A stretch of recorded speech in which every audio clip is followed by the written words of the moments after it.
Olá, todos e todas, sejam bem-vindos, sejam bem-vindas. Estamos aqui de novo. Projeto Outras Lidas, em que eu trago para vocês o que eu leio, do jeito que eu leio e as coisas que eu gosto. Vocês vão ver vários assuntos, vários temas, dentro daquilo que me interessa. Mas, por favor, você tem um livro, você conhece um livro, você tem alguém, um autor que você acha legal, me fala e eu vejo a possibilidade de incluir nesse projeto. Não sei se vocês sabem, acho que eu não contei isso aqui ainda. Eu sempre quis muito aprender a ler, muito. Eu ficava muito fascinada de ver os adultos mexendo nos papéis. Na minha casa sempre se leu muito jornal físico, né? Eu ainda hoje leio jornal físico, por incrível que pareça. E aí eu ficava olhando e eu queria ler, muito ler, né? E tive a sorte, azar, sei lá, de ter sido alfabetizada em Belém do Pará e naquela época, antes da primeira reforma educacional da minha época, podia-se entrar no primeiro ano antes dos 7 anos. Eu fui alfabetizada aos 4 e com 5 anos eu estava no primeiro ano. E quando eu comecei a ler, eu fiquei muito encantada e meu pai me deu um baú cheio de gibis. Então, ler para mim é uma coisa que é um alimento, eu adoro ler. Então, esse projeto para mim é muito precioso, muito caro, muito querido, porque aí eu sou obrigada a ler. Então, eu venho aqui contar para vocês das minhas leituras. E dessa vez eu trago um livro interessante, desafiador, bem diferente, de uma autora já falecida, Gabriela Leite.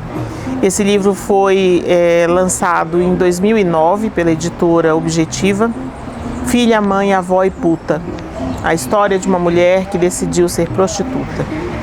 E vou trazer para vocês o contraponto de sempre, a partir de uma obra da Biblioteca Celso Fernandes Patelli, e apontamentos vários, dessa vez tem vários apontamentos. Então vamos lá, vamos começar fazendo uma leitura outra, nunca fiz desse jeito, mas não custa inovar. Eu vou começar com vocês a partir de uma canção de Chico Buarque, de 1978, que ele fez para a peça Ópera do Malandro. E a música se chama Geni e o Zeppelin. Vocês já ouviram e vão ver o quanto ela é importante para nós aqui. De tudo que é nego torto, do mangue, do cais, do porto, ela já foi namorada. O seu corpo é dos errantes, dos cegos, dos retirantes, é de quem não tem mais nada. Dá-se assim desde menina, na garagem, na cantina, atrás do tanque, no mato. É a rainha dos detentos, das loucas, dos lazarentos, dos moleques do internato. E também vai a miúde, com os velhinhos sem saúde e as viúvas sem porvir.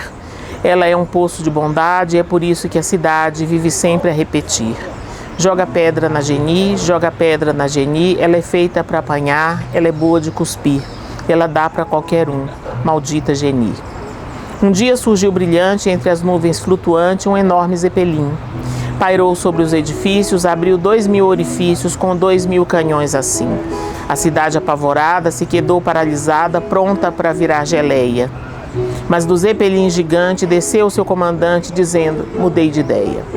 Quando vi nesta cidade tanto horror e iniquidade, resolvi tudo explodir, mas posso evitar o drama, se aquela formosa dama esta noite me servir.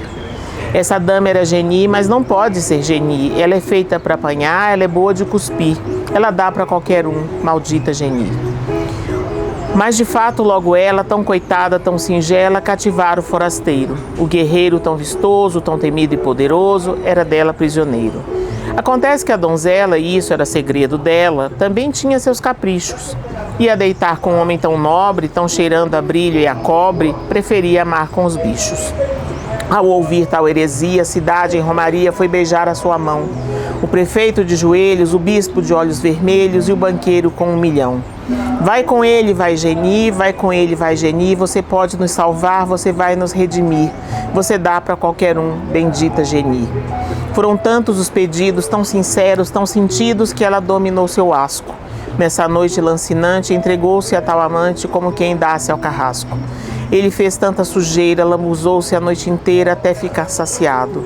E nem bem amanhecia, partiu numa nuvem fria com seu zeppelin prateado. Num suspiro aliviado, ela se virou de lado e tentou até sorrir. Mas logo raiou o dia, a cidade em cantoria não deixou ela dormir. Joga pedra na Geni, joga bosta na Geni. Ela é feita para apanhar, ela é boa de cuspir, ela dá para qualquer um, maldita Geni. Joga pedra na Geni, joga bosta na Geni, ela é feita para apanhar, ela é boa de cuspir, ela dá para qualquer um, maldita Geni. Muito bem, então começamos conhecendo quem é Gabriela Leite. Gabriela Leite, na verdade, Gabriela Silva Leite, na verdade, Otília Silva Leite. Ela adota o nome Gabriela a partir de leituras de Jorge Amado, mas ela se chamava Otília. Gabriela Leite tinha pais de classe média, mãe dona de casa, pai croupier, uma figura que nem existe mais, ou não existe por enquanto, vai que os cassinos voltam, né? Ela nasceu em 22 de abril de 1951 e faleceu dia 10 de outubro de 2013, faleceu de câncer no pulmão. Ela começou estudando filosofia na USP e depois ela migra para ciências sociais, sociologia. E aí, em dado momento da vida, ela resolve se prostituir, né? E ela vai procurar um lugar para isso, para ela poder exercer isso que ela buscava, como esse encontro consigo mesma através dos corpos dos homens.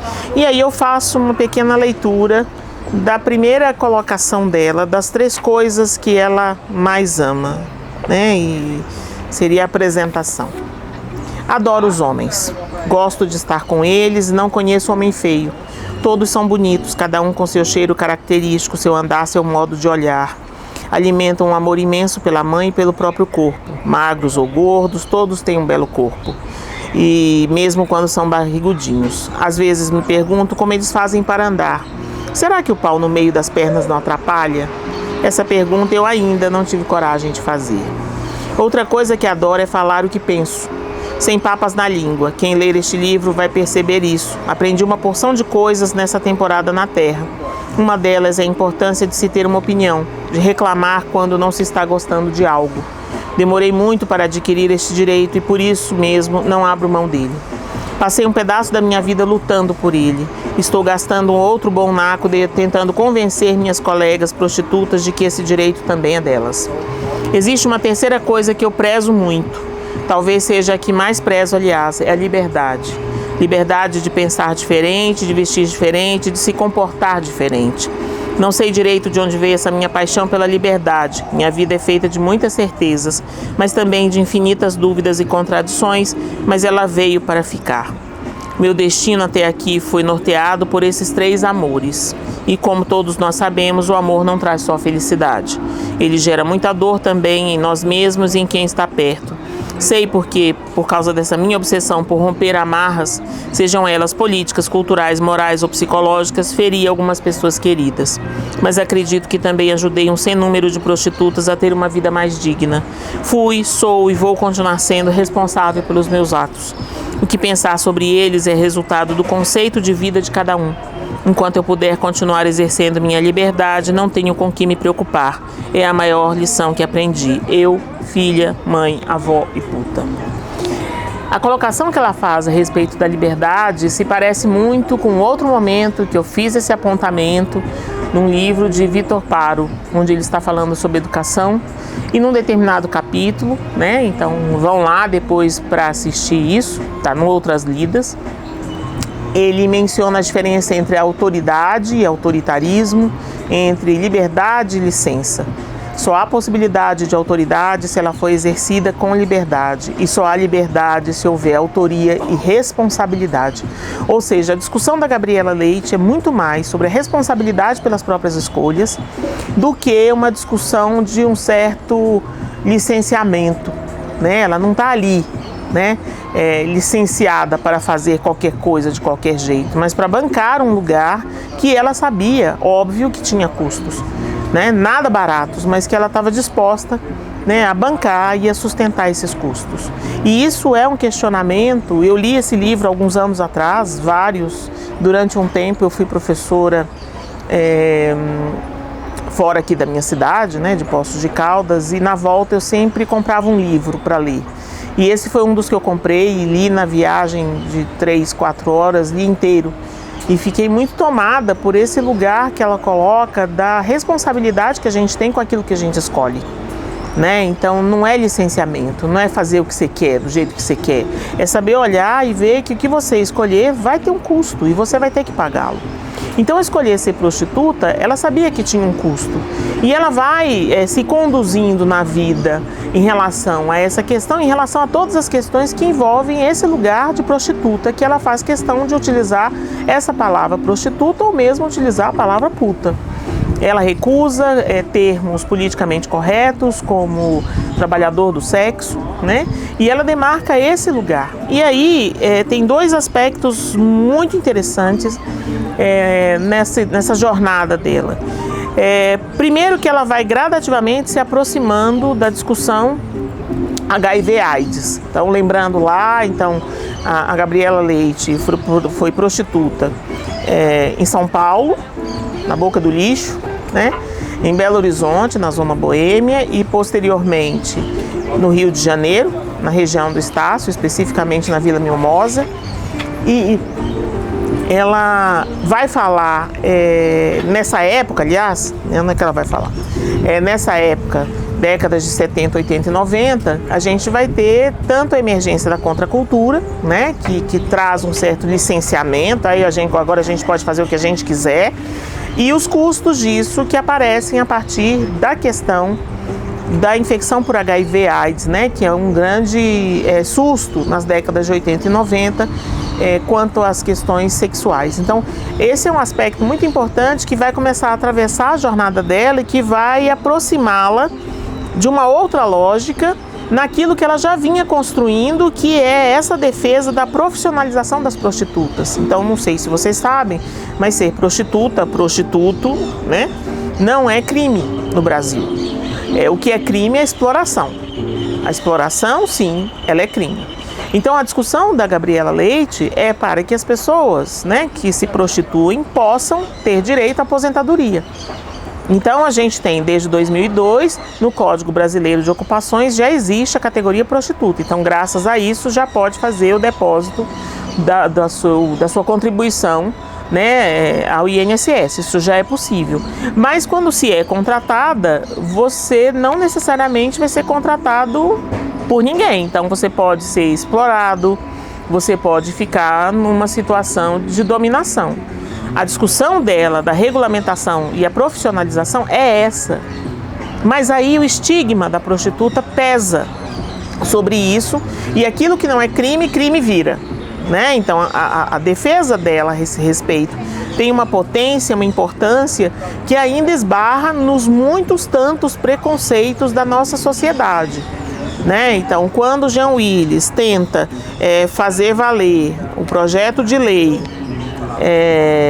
4.211 de 2012 a respeito dessa profissionalização, consegue nada, né? Antes, Fernando Gabeira já havia tentado fazer um projeto de lei a respeito disso, e aí isso não consegue avançar, e não avançando a gente tem isso ainda em aberto. Além disso, além de fazer manifestações de prostitutas no Brasil, além de participar do primeiro Encontro Nacional de Prostitutas em 1987, segundo encontro em 1989, participar de eventos, situações e se aproximar dessa discussão da HIV/AIDS, ela vai criar em 1992 a ONG da Vida, que vocês podem encontrar. Como é que eu vou dizer? Eu não consegui descobrir claramente se a ONG da Vida se expressa no Instagram como Coletivo Puta da Vida, né? Depois eu conto para vocês se eu achar essa informação de uma maneira mais clara, mas tá lá, né, esse lugar da discussão da ONG da Vida. E depois ela vai criar, em 2005, uma grife, a Daspu, numa alusão a que na época existia a Daslu, né, que era uma grande loja de grifes caríssimas lá em São Paulo, que inclusive processou a Gabriela Leite a respeito disso e depois abandonou o processo, né? A própria Daslu abandonou. A Daspu traz uma possibilidade de viabilidade financeira para a ONG da Vida, né? E a Daspu existe até hoje. Ela vai participar do Programa Nacional de Prevenção ao HIV, né, do Ministério da Saúde, o Previna. E ela vai trazer para nós várias questões, né? Primeira, escolher, assumir e sustentar aquilo que a gente escolhe, como eu falei inicialmente. Segunda, né? Essa questão do nome e essa questão do trabalhar por dinheiro. Ah, a prostituta trabalha por dinheiro. Sim, mas todos nós trabalhamos por dinheiro, né? E aí fica difícil às vezes, como tem muito estigma, é uma situação muito marginal que toca o processo de identificação das mulheres, né? Ela é santa, é aquela para casar, é aquela moça direita ou é aquela moça que é para todo mundo, né? Parece que a formação de gênero, né, que vai se configurando, e a gente vai discutir isso depois no contraponto, para as mulheres, né, traz essa marca muito profunda, né, e parece que sempre sangrando. Qual é o limite entre a geni e a moça para casar? Né? E na música do Chico Buarque, quando a geni serve a todos, super legal, bendita geni. Quando passa o Zeppelin, né, e o comandante foi embora, né, voltamos à maldita geni. Então, assim, tem algo de que precisa ir lá salvar, né? Lembrem aí de um filme agora já antigo, né, Pretty Woman, né, uma linda mulher com Julia Roberts, Richard Gere, em que ele salva a moça da rua, né? E quando ela entra com a roupa da rua para comprar coisas numa loja, ela é mal vista pelas moças da loja, que fazem exatamente esse contraste das moças de bem e essa moça da rua. E no segundo momento aparece ela toda vestida, tarará, tarará, cheia de sacolas, né, e toda elegante, em tons pastéis, né? Eu achei interessante, né, o colorido do filme. E aí ela fala para as moças, né, grande erro de vocês não terem vendido para mim. Né? E que no final tem uma situação curiosa, porque o filme original, o Richard Gere abandona ela mesmo, né? Ele não fica com ela. Mas aí, em nome de moral e bons costumes, tem aquela cena final que ele volta, não num cavalo alado, mas numa limusine, né? Sai pela parte de cima do carro para poder homenageá-la com flores, né? Então parece que fica sempre essa brincadeira, né? Quer dizer, quanto que uma mulher tem liberdade para viver o seu prazer sexual, ou isso é um licenciamento, né? Ou ela está sendo libertina, ou ela está sendo errada, ou ela está sendo geni, né? Então essa é uma discussão bastante difícil, né? Que na época que a gente está passando agora, em transição histórica, mais difícil fica, em que a gente não tem mais uma articulação específica entre o gênero e as ocupações. A gente tem ocupações que a gente não sabe nem se estão sendo sustentadas e mantidas por pessoas, são robôs, se é inteligência artificial, se são homens, são mulheres, são cis, são trans, né? Por exemplo, quando se abre uma tela de uma plataforma, por exemplo, para um encontro online, quem está por trás regulando o funcionamento daquela plataforma? Você não sabe, e não interessa, o que interessa é que funcione, né? Então, esse aspecto muito simples, ele é totalmente diverso de como chega a modernidade. A modernidade chega com esse atrelamento entre a dimensão de gênero e a dimensão do fazer do trabalho. E agora isso começa a ser desconstruído, e nessa desconstrução a gente vai ver outras tantas desconstruções. Já já eu volto nesse assunto. Ainda dentro do texto da Gabriela Leite, ela vai contar detalhes da vida dela, que eu não vou entrar aqui, para vocês poderem ler, né? A ideia do Outras Lidas não é ficar fazendo spoiler, né? Mas contar minhas reflexões daquilo que eu fui lendo, e é uma apresentação que não afete isso. Cada capítulo tem uma página escura do lado esquerdo. E nessa página escura, a maioria delas, tem os mandamentos das prostitutas. E é bem interessante, né? Porque isso rege o texto de cada capítulo. Um outro aspecto importante, bom, nessa questão da militância, faço questão de demarcar, quase ao final do livro, e aí eu vou ler mesmo, porque eu acho que isso merece ser lido, né? Quando eu falo isso às vezes em palestra, né, menciono essa ação da Gabriela Leite, as pessoas ficam muito assustadas, né, porque nem sabiam o que estava acontecendo. Existe uma agência do governo americano chamada United States Agency for International Development. Desculpa meu inglês, não é grande coisa. USAID. Eles fazem investimentos em programas de cunho social de países do chamado Terceiro Mundo, nós. No final dos anos 90, eles decidiram destinar um dinheirão, 48 milhões, ao combate à AIDS nos estados do Rio, de São Paulo e do Rio Grande do Sul. Em 2004, George W. Bush foi reeleito e endureceu a política americana para a AIDS. Uma das novas regras determinava que qualquer instituição contemplada com o dinheiro da USAID teria que assinar um aditivo se comprometendo a não trabalhar com organizações de prostitutas, uma atitude conservadora e retrógrada. Quando eu soube, imediatamente pedi uma reunião com o Ministério da Saúde em Brasília. Conversei com as minhas colegas que também tinham projetos beneficiados pela USAID e traçamos uma linha de ação bastante clara. Ou eles retiravam esse aditivo ou nós interromperíamos os projetos. Olha que potência! O Ministério da Saúde pediu que eu participasse de uma reunião do Conselho de AIDS sobre o tema. Por causa do aditivo, o Ministério estava pensando em seguir nossos passos, cancelando suas parcerias com a USAID.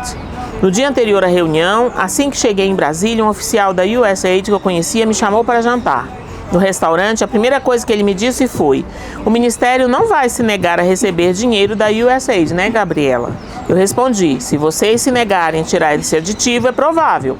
Nós dedicamos nossas vidas à prostituição. Preferimos ficar sem o dinheiro a ir contra o que pensamos. Ele, que perderia seu emprego se as parcerias fossem interrompidas, foi me deixar no meu hotel visivelmente abalado. Antes de eu sair do carro, ele me disse com lágrimas nos olhos: eu nunca conheci ninguém como você. Eu sabia do que ele estava falando, mas resolvi brincar. Claro, né? Nós somos diferentes uns dos outros. Eu não dormi naquela noite, afinal era muito dinheiro que nós e outras ONGs iríamos deixar de receber. De manhã, fui para a reunião do conselho. Pedro Schecker, que na época era coordenador do Programa Nacional de DST e AIDS do Ministério da Saúde, disse: como as prostitutas são as mais afetadas com essa nova regra da USAID, eu queria que a Gabriela expusesse primeiro qual é a posição do movimento. Eu não hesitei. Nós não aceitamos essa nova regra. Passamos o dia inteiro discutindo e no final Pedro tomou a palavra e disse: está decidido. O Brasil não vai aceitar mais esse dinheiro. A repercussão internacional foi imediata. O correspondente do New York Times, Larry Hotter, foi no Da Vida me entrevistar. O Washington Post conversou comigo por telefone. Essa história rende até hoje. Desde então, todo ano sou convidada a participar de diversas conferências sobre AIDS em todo o mundo. Por causa da postura das prostitutas brasileiras, o Brasil passou a ser o único país em desenvolvimento a não receber dinheiro da USAID. Não foi fácil mandar todos aqueles dólares de volta para os Estados Unidos, mas não tinha jeito. Não dá para dizer uma coisa e fazer outra. E é exatamente essa questão do peso das nossas escolhas. Quando a gente faz uma escolha, ela vai ter um peso. E é isso que a gente escolhe. A gente não escolhe a coisa, a gente escolhe o custo. Você está disposto a pagar? Porque vai custar, tudo custa. Né? Em português, a gente tem duas palavras que exemplificam isso de uma maneira belíssima. O ônus está dentro do bônus. Então, vai custar. Você quer pagar? Não é nem se você tem para pagar, é você quer. Então, pague. Né? Porque ele sempre vai vir junto com aquilo que você escolheu. E aí, fui procurar o contraponto. E no contraponto eu encontrei o livro da Patrícia Porchat, que é uma doutora em psicologia clínica pela USP, né, o Instituto de Psicologia da USP, que é a Patrícia Porchat, e ela vai fazer uma discussão importantíssima sobre psicanálise e transexualismo, desconstruindo gêneros e patologias com Judith Butler, que é uma autora também bastante renomada nesse tema de gênero. O livro vai fazer uma discussão ampla, né, de gênero, e logo que a gente abre, no prefácio da Miriam Debier, que é uma psicanalista de São Paulo, está um subtítulo: Mais além do desejo, desejo e política. Então, essa discussão da sexualidade, a discussão da sexologia, o lugar que o sexo ocupa na modernidade, não é à toa. Então a gente tem, né, nas apresentações do século XIX, um aparecimento muito forte das questões de gênero, de sexualidade, de sexologia, que vão configurar aquilo que Foucault vai conceituar como biopoder ou biopolítica. E o sexo vai ser o pivô em torno do qual a tecnologia moderna se desenvolve. Então, o biopoder diz das práticas sociais e técnicas de poder no processo de subjetivação moderna. E aí me fez lembrar um outro texto, que não é bem um contraponto, foi assim, uma ideia, nem um apontamento, uma ideia que brotou de um autor que eu leio de verdade, a conta-gotas. É assim, posso até trazer um dia o livro para vocês verem como está todo rabiscado. É um tijolão, né? Eu lembro que quando eu achei esse livro em PDF, que se chama Para Além do Capital, de Istvan Meszaros, se alguém te conhecer húngaro, por favor me diga se é Meszaros ou Mésaros. Enfim, achei ele em PDF, coloquei no Kindle. E aí eu estava tentando procurar algumas coisas, falando, nossa, mas esse Kindle tá com problema. O Kindle tava com problema mesmo, porque são 1000 páginas. Então quando eu comprei o livro, eu fiquei impressionado, falei, nossa, como que eu vou dar conta de ler isso? Então eu venho lendo há muito tempo em conta-gotas, tem uma apresentação muito interessante do Ricardo Antunes, e vale a pena, vale a pena. Enfim, no livro, né, do Meszaros ou do Mésaros, tem uma apresentação de um conceito que é o sociometabolismo do capital, que é toda uma estrutura social, ambiental, relacional, interrelacional e interativa entre capital, trabalho e Estado, que vai permear todas as relações humanas e o processo de subjetivação. Né? Então, assim, a modernidade tem como grande característica a criação dessa ideia de subjetividade, porque ela precisa instaurar isso no cada um. Né? É muito próprio, né, da modernidade esse sujeito si mesmo. Por isso que num outro momento de outras lidas eu falei que o sujeito moderno é arrogante, né? Ele é aquele cara, para quem gosta de ficção, trilogia Matrix, ele é o Sr. Smith, né, que em dado momento fala para o Neo, eu. Esse é o lugar do sujeito moderno, né? E aí, nessa subjetividade, se desconfigura o papel do outro com você, né? E o seu papel diante do outro. O eu não se faz sozinho, o eu se faz com o outro. A alteridade é necessária. E é justamente aí que o sociometabolismo do capital invade e não deixa acontecer. E faz essa ideia de que realmente você pode estar sozinho, favorece toda uma lógica fascista, né, que realmente destrói essas construções, né, entre todos, no coletivo ou entre rede, e traz a discussão da reprodução e do sexo para o miolo. O sociometabolismo do capital se funda controlando os corpos nas trocas, principalmente na reprodução, né? Também só como uma parte, né, porque aqui fiz um de lado, queria deixar aqui uma notícia muito interessante, não é nova, mas é uma notícia interessante, que quando esse autor esteve no Brasil, na Unicamp, ele tomou uma decisão muito legal. Ele doou todos os livros dele, um acervo de mais de 10.000 obras, documentos, cartas, móveis, anotações, planos de aula. Então a gente tem na Unicamp, no Instituto de Filosofia e Ciências Humanas, todo o acervo, né, desse autor. Quem puder ir a Campinas visitar, recomendo, né? Para quem gosta de livros, de obras, quem gosta da vida acadêmica, é de chorar. É muito belo isso, para mim é impressionante. Enfim, voltando no texto da Patricia Porchat, a gente encontra essa consideração sobre as questões de gênero, né? e o quanto essa questão de gênero ou essa construção da noção de gênero vai conformar no sentido de fazer, né, um contorno mesmo na forma daquilo que é, vou inventar uma palavrinha aqui, séxico, né, da genitália, para aquilo que é essa construção da identificação sexual, que envolve crenças, expectativas, imaginário, relações, aculturações, assemelhamentos, né, asseguramentos sociais, né, atravessado por toda uma interseccionalidade. Não é a mesma coisa ser mulher cis branca, ser mulher cis negra, ser mulher trans branca, mulher trans negra, e dentro de cada uma dessas outras tantas variedades, né? E a noção de gênero cria uma ilusão de identidade de gênero. Por que ilusão? Porque não existe possibilidade para os humanos, principalmente os modernos, se configurarem identitariamente como uma coisa sólida, né? Então a passagem da Idade Média para a Idade Moderna tira a lógica de você já ser onde você nasce para aquilo que você é de acordo com o que tem. E aí você tem que estar o tempo todo normativizando, vamos dizer assim, né, esse lugar de ser você. Então a gente poderia dizer que há identificações de gênero que vão começar a circuitar em torno dessa genitália e fazer isso naquilo que Butler vai dizer de gêneros inteligíveis. Só que eles, para poderem se manter, eles têm que ser fixados, ou seja, a gente vai lá naquela história de massificação. Eu só posso fazer isso se eu fizer isso na lógica homogênea.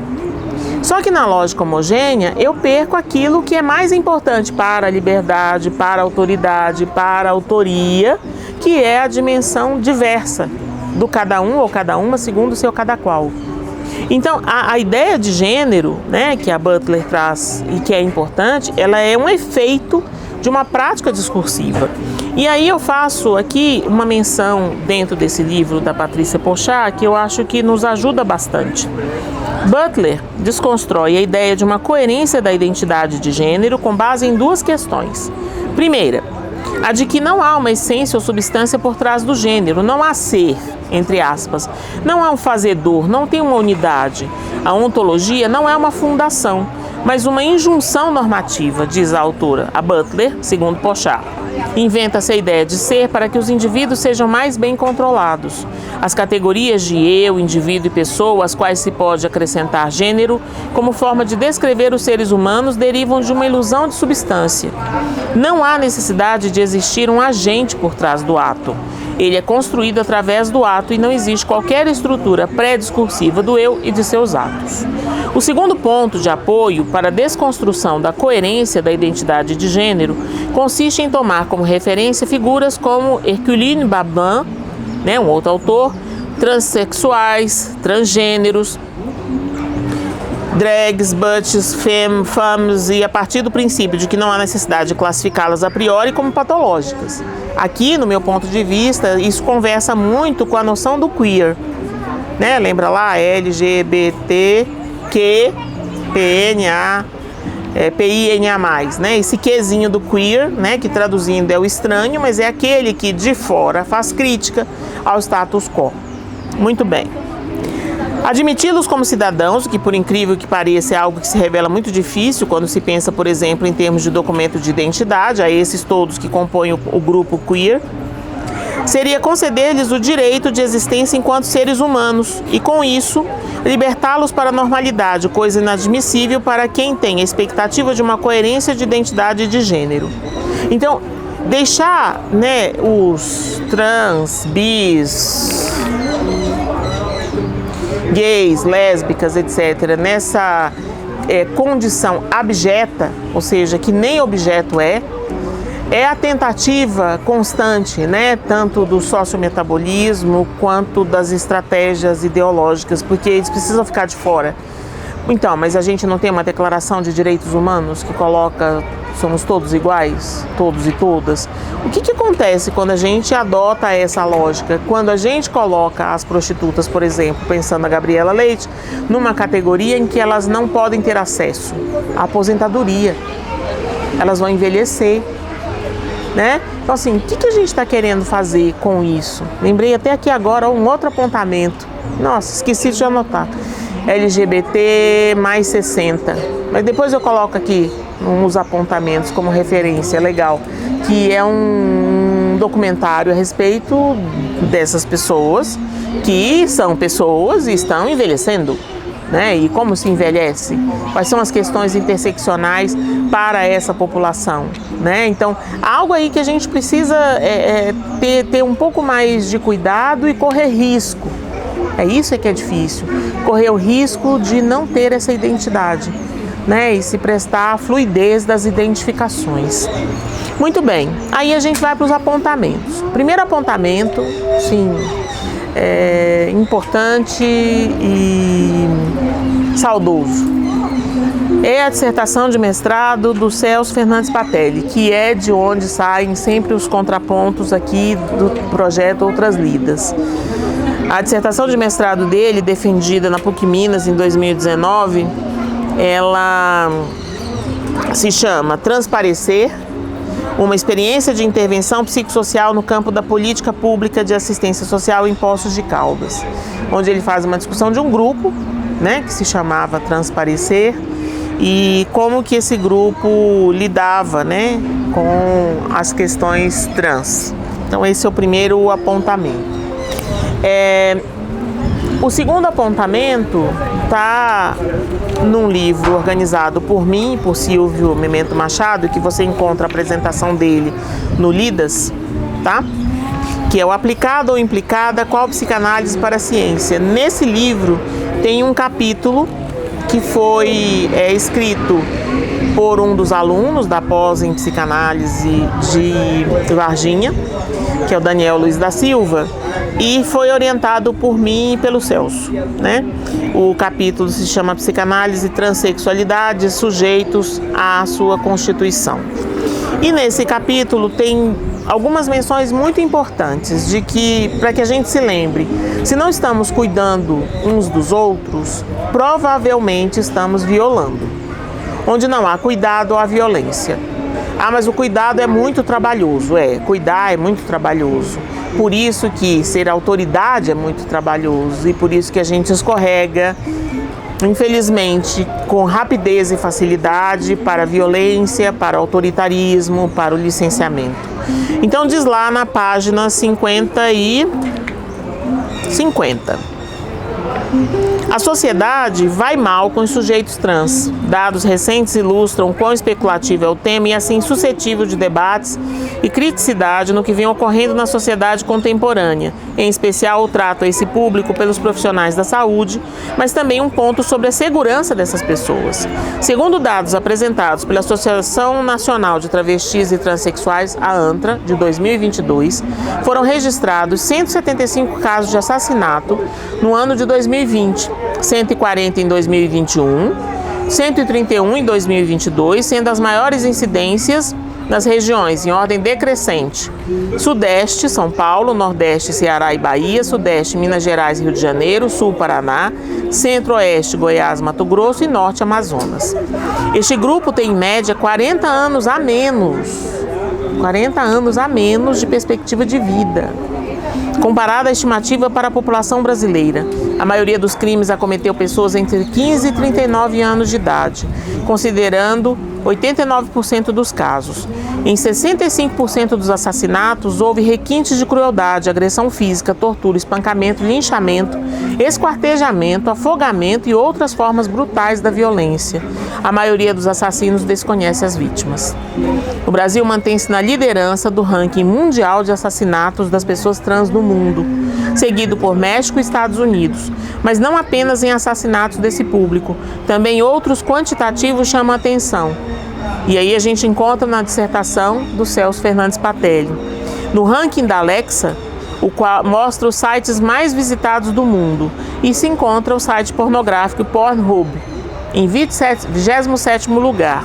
é possível encontrar um quantitativo que mensura perfis de usuários e pesquisas mais comuns. Entre todos os países, o Brasil ocupa o 10º lugar dos visitantes mais frequentes e a categoria de pornografia que proporcionalmente se procura, mais do que nos demais países, é transgênero, representando 86% a mais que a média do mundo todo. Ou seja, ao mesmo tempo que o Brasil é o país que mais pesquisa esse tipo de pornografia, ele é o que mais mata a população trans no mundo.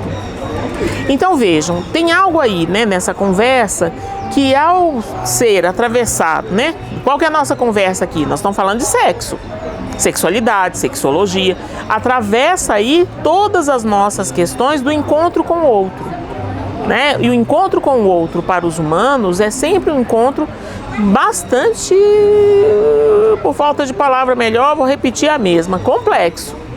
Porque a gente nasce e é sozinho, somos todos absolutamente sozinhos, né? E talvez essa seja a nossa maior agonia, né?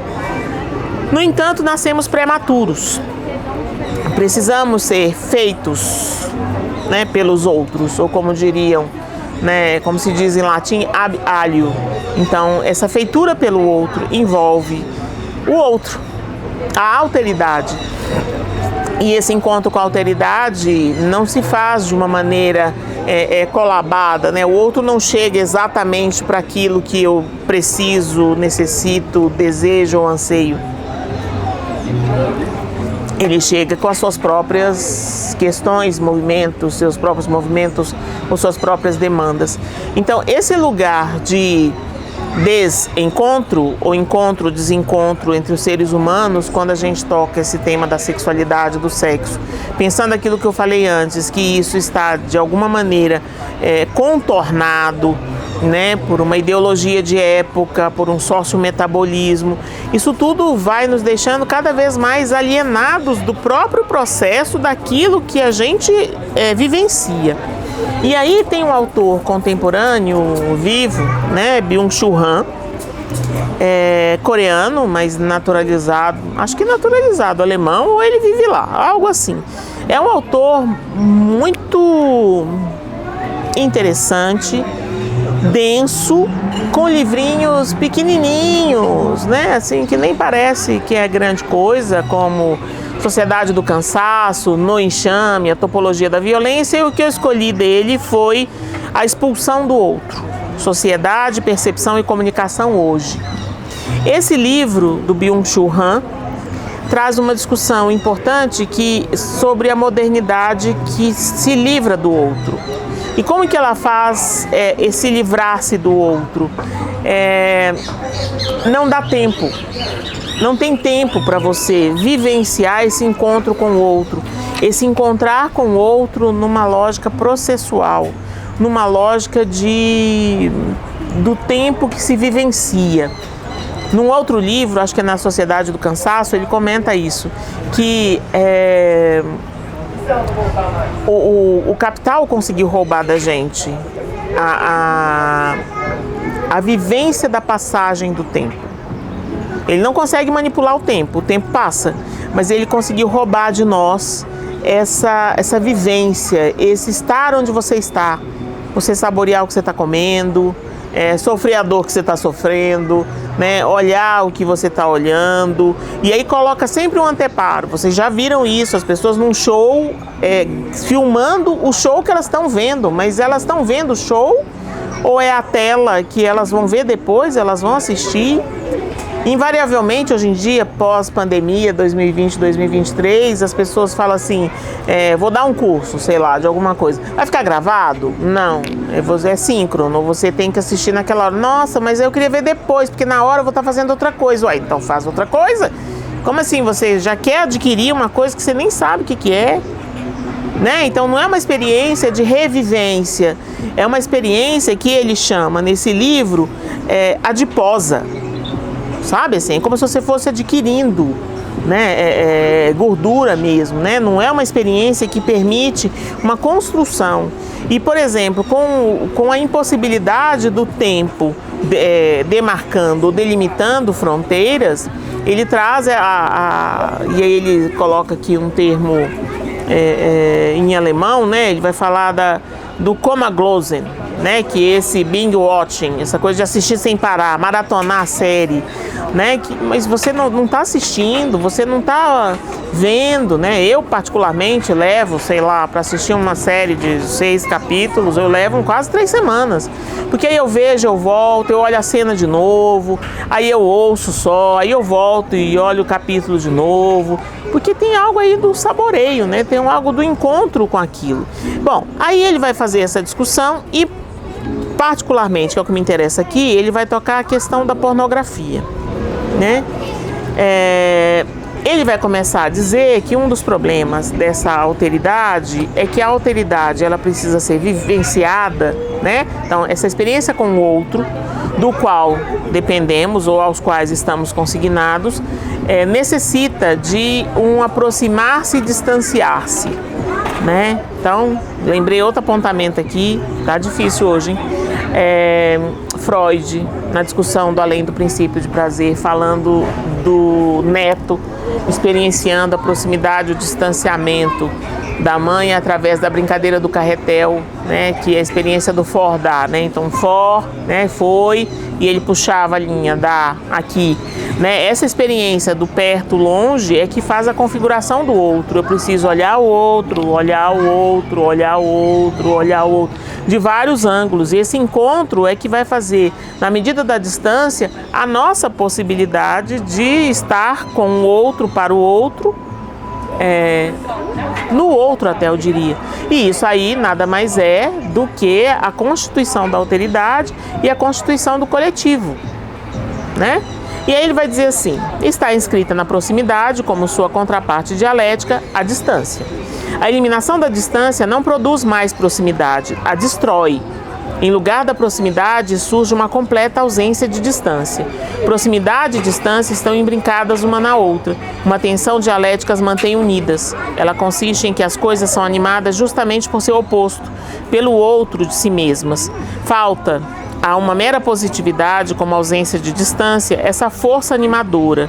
A proximidade e a distância se medeiam dialeticamente como o mesmo, das Elbe, e o outro, das andere. Assim, nem a ausência de distância nem o igual são vivazes. A ausência de distância digital, e aí ele foca especificamente a tecnologia, elimina todas as formas de jogo entre proximidade e distância. Tudo é igualmente próximo e igualmente distante. Rastro e aura. O rastro é o fenômeno de uma proximidade.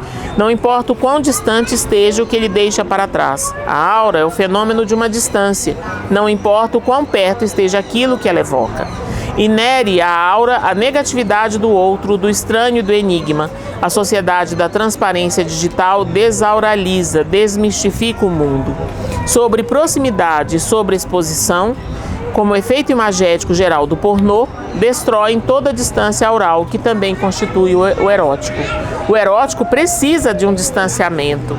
Quem é o distanciamento do erótico? É a fantasia, é a história, né? É aquele encontro com o outro naquilo que eu acho que você quereria de mim, né? E o inverso também é verdadeiro, para ver se há alguma possibilidade de contato.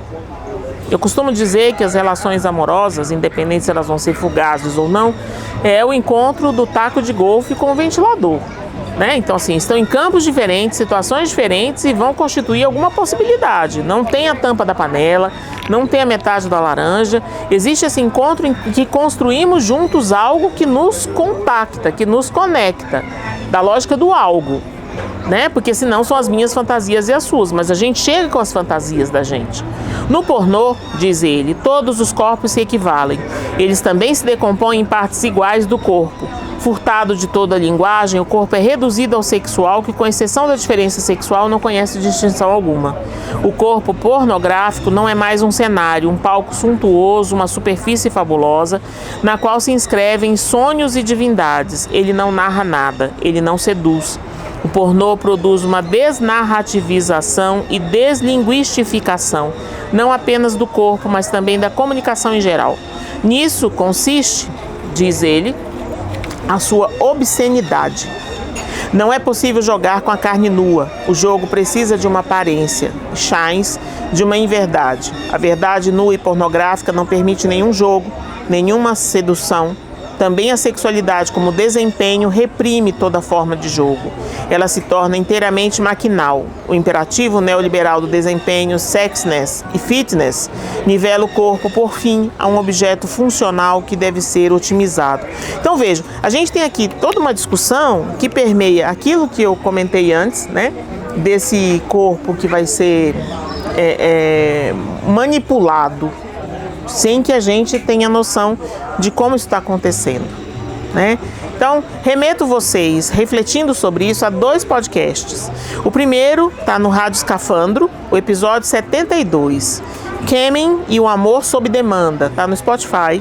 É bem interessante, eu gosto muito da Rádio Escafandro, né? Já mencionei aqui em outros momentos, em outras lidas. E nesse especificamente vai discutir essa situação de streaming, onde uma mulher está em algum lugar. Eles focaram mulheres, mas acho que deve existir homens que fazem isso também, em algum lugar, e aí conversam com homens que chegam pagando no cartão de crédito para conversar com ela. E não raro, eles querem conversar. Às vezes quer ver sem a roupa, quer que ela faça uma performance, mas o mais importante é que ela esteja ali para ouvi-los.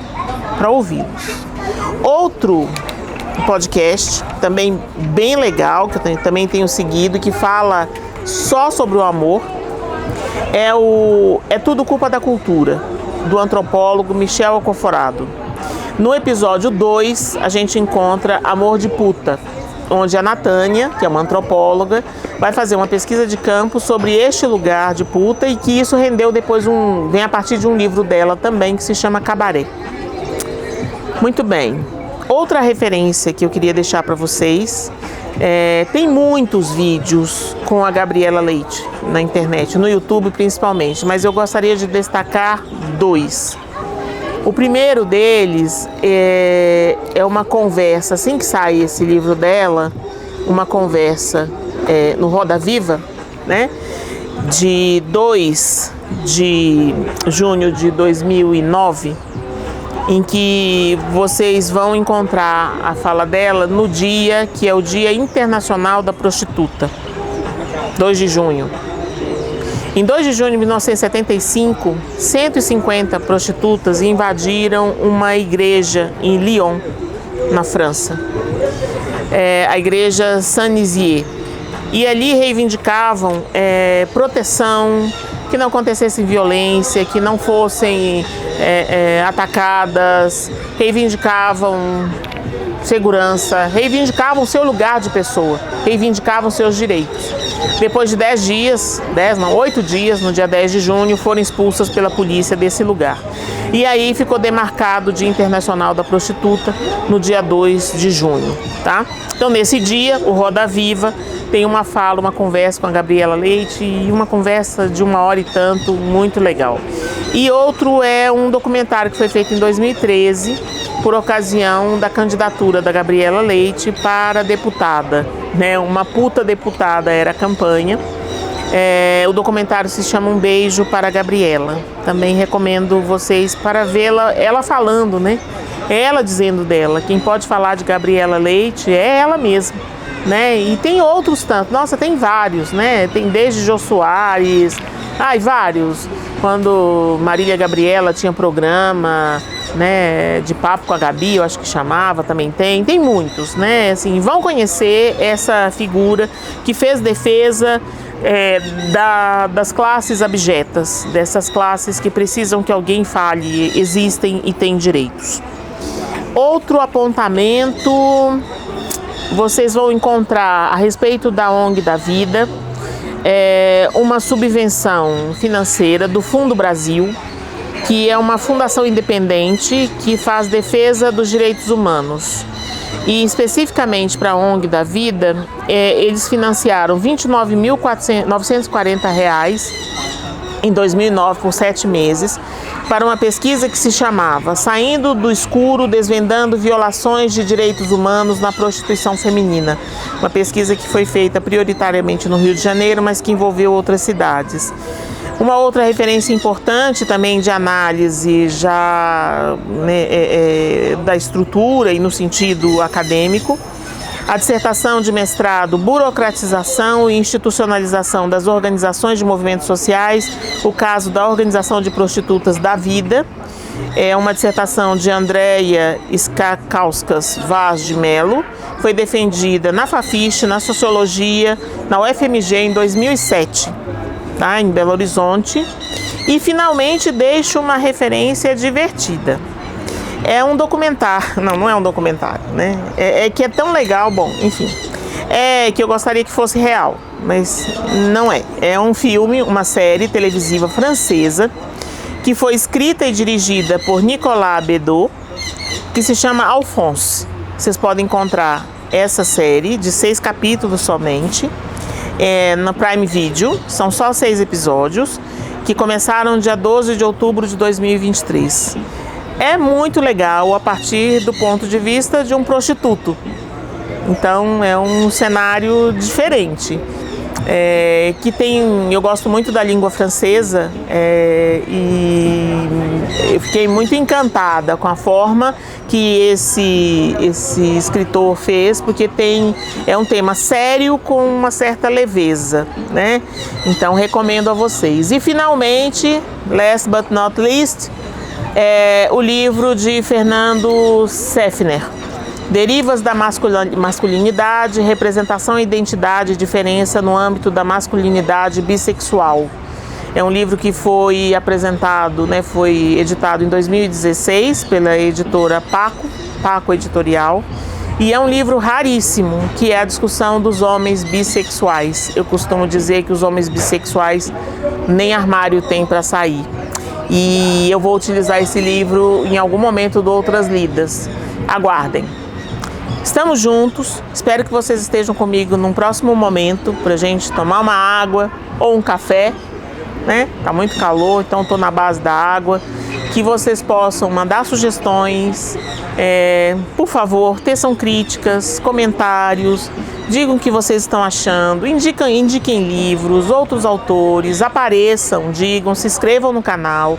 Em breve a gente vai ter várias possibilidades de cursos, de coisas que eu sou mais, se vocês me conhecem, como mais afinizada, como as discussões sobre infância e adolescência, mas outras tantas conversas e outros tantos livros, porque tem muito livro para ler e ler é bom demais. Obrigada a todos e todas, até a próxima.